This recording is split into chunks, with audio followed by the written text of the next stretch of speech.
When people think about justice in response to crime, they often think prison is it. If you send someone to prison for committing a crime, you've solved the problem of the offense, satisfying the victims and community's need for justice. People think less often about if prison is actually achieving its goal of justice or what justice looks like. Restorative justice is a process and philosophy about responding to harm, not just to crime. When you think about responding to the harm caused, you include the possibility of promoting healing to the victim, rebuilding trust amongst a community that feels violated by the harm, but you're also offering healing to the person who committed the harm through accountability and empowerment to change their lives. In this way, restorative justice holds the power to restore humanity to those who've been harmed, and to the community. But not everyone feels comfortable with this idea. Why should we care about restoring the person who's engaged in crime? Doesn't that let people off easy? Doesn't it show the victim and community that we don't care about them as much as we care about the people who engaged in crime? I used to ask these questions when I began my career as a parole officer. Since my job was to monitor people after they returned home from prison and refer them to services they might need, I wasn't supposed to be in the business of worrying about whether people felt like humans. It seemed to me that they would get there only if they were the perfect parolees. By then, surely they were restored, whatever that meant. But I also felt uncomfortable with the idea that people I was working with were being treated as something other than human. Sure, the goal of parole is to support people in being productive members of society, but my job felt more like I was waiting for people to mess up than I was helping people work toward a good life. In fact, 25% of people who are in prison are there for a parole technical violation, for messing up, like being homeless or relapsing into substance misuse, not for a new crime. The idea of messing up ignored the messiness of people's lives and gave little thought to the worlds they lived in, their experiences in prison, or their lives before they became involved in the justice system.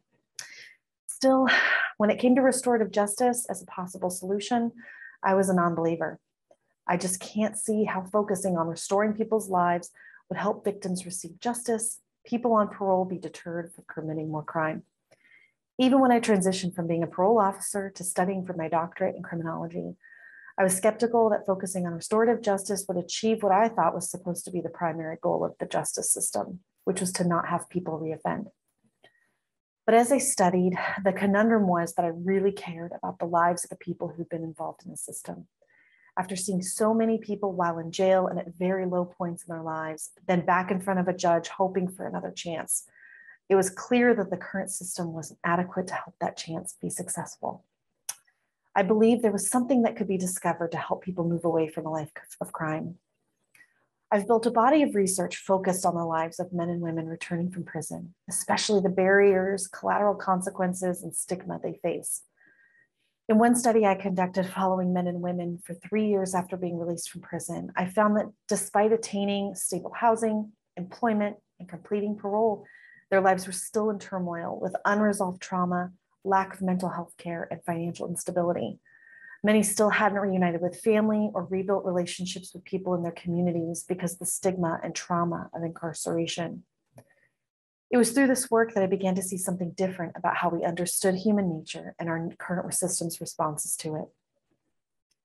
I became increasingly dissatisfied with the current ways of thinking. Help people find housing, refer to them to treatment, make them hireable, and oh yeah, they should have some social support. But none of these very real needs of people returning home recognize the need for dignity, acknowledgement, and personal agency.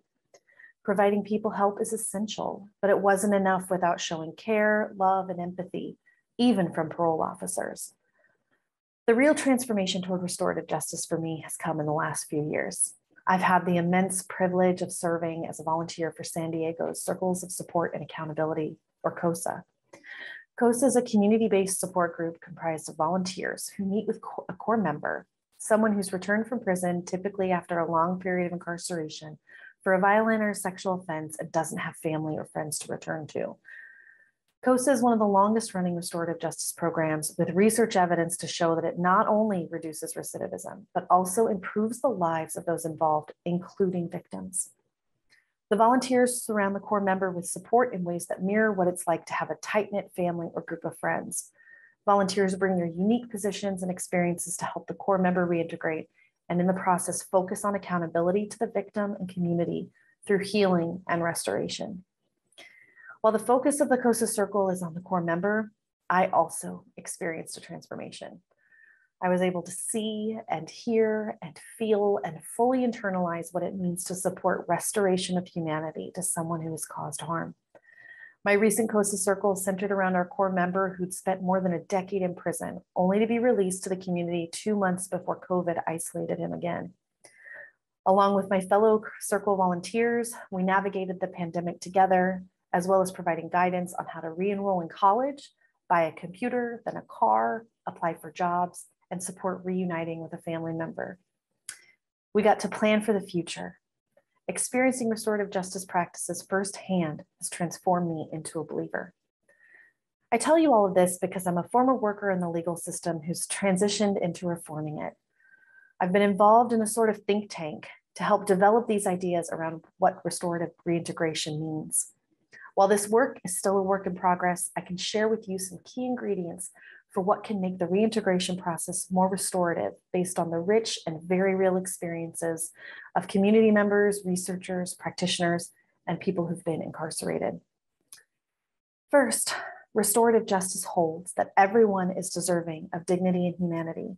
No matter the harm, a core principle of restorative justice is that everyone is worthy.